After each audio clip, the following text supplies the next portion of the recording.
Sampailah kita di kampung Wairapu. Di sebelahnya adalah merupakan desa Waikoneng, ya. Kemudian yang unik dari tempat ini adalah, yang pertama adalah ini ada sebuah rumah adat berbentuk heksagonal, kurang lebih demikian, beratapkan seng dan berdindingkan papan.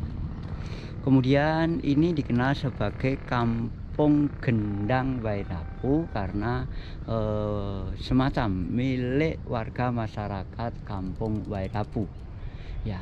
Kemudian yang lebih unik lagi, ini dapat kita saksikan hamparan tanah sawah yang sedang menguning panen, dan ada yang sudah habis panen. Ini ada dua semacam bentuk sarang laba-laba. Jadi yang di sebelah kanan dekat dengan jalan ini satu lingkaran yang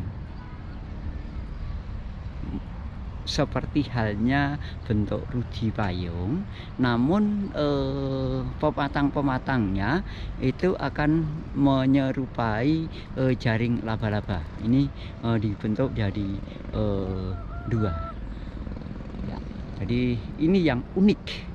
Apakah ini dibentuk memang sudah berdasarkan adat atau versi orang modern? Ini nanti kita gali lebih lanjut. Kemudian jauh di seberang sana juga terdapat hamparan padi yang masih tengah tumbuh, masih hijau, bukan pada masa panen. Dan ini merupakan sentra padi kawasan Nusa Tenggara, baik Nusa Tenggara Barat maupun Nusa Tenggara Timur. Yang sedikit berbeda dengan pulau-pulau lain di Pulau Flores ini, walau Nusa Tenggara itu merupakan sentra sapi dan kambing, namun di Pulau Flores ini yang penduduknya mayoritas adalah kaum Kristiani, baik Kristen maupun Katolik. Memang ada yang Islam, dan ternyata memang ada di sini itu bahkan memberi kesempatan atau semacam perintah agar sebagian warganya beragama lain, termasuk di dalamnya Islam, sehingga kerukunan umat beragama di sini sangat terjaga. Hampir-hampir tidak pernah terjadi konflik antar agama, karena kemudian mengenai tatanan dan lain sebagainya, memang yang lebih banyak kecuali pemerintah itu juga adat yang masih dianut dengan taat oleh penduduknya, ya. Jadi sekali lagi ini dapat kita saksikan kembali dua bidang, semacam satu hamparan yang dibentuk menjadi dua bentuk sarang laba-laba, ya. Ini.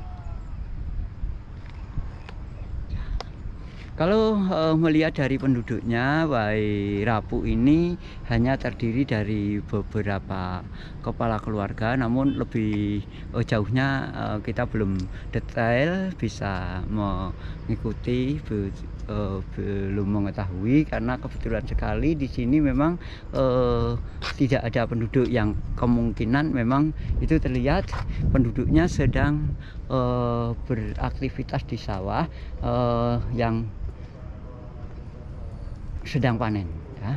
Memang ada yang lain, tetapi yang lain itu baru yang terlihat adalah aktivitas para petani yang sedang panen, sedangkan yang menanam dan lain sebagainya belum tampak, ya. Namun di daerah lain di sana itu tanaman yang tengah tumbuh menghijau, sedangkan di sini sudah ada yang masih hijau, kita lihat, kemudian ada yang sudah menguning, ada yang tengah dipanen, dan ada yang sisa panen. Ya, tadi saya tanyakan kepada penduduk, jadi gunung yang ada di hadapan kita masyarakat tidak tahu walau itu berada di kabupaten lain. Kalau ini adalah masih Manggarai Barat, yang beribu kotakan di Bajo, Labuan Bajo yang dimaksud, sedangkan di gunung itu terdapat di Kabupaten Ruteng, ya, kota Ruteng, yang bisa saja orang menyebutnya sebagai Kabupaten Manggarai Tengah, tetapi sebenarnya adalah Ruteng itu. Ruteng itu adalah sebagai ibu kotanya. Dan nanti insya Allah kita bisa ke sana, dapat menikmati itu. Ya, sementara demikian kita nanti apabila ada narasumber yang dapat kita temui, kita dapat berwawancara, berbincang, sehingga mengetahui lebih detail lagi. Ya, untuk isinya saya tidak berani ke dalam karena memang kebetulan sekali tidak ada penjaga yang ada di sini. Kalau toh tadi ada beberapa ekor anjing penjaga, itu setelah kami hadir juga tidak memberikan respon apapun, dan setelah kami berada di sini mereka malahan pada pergi, barangkali mencari tuannya, mencari penjaga, sehingga ya mereka bisa berkomunikasi dengan penjaganya, sementara kita sebagai pendatang tentu tidak mampu melakukan komunikasi itu. Ya,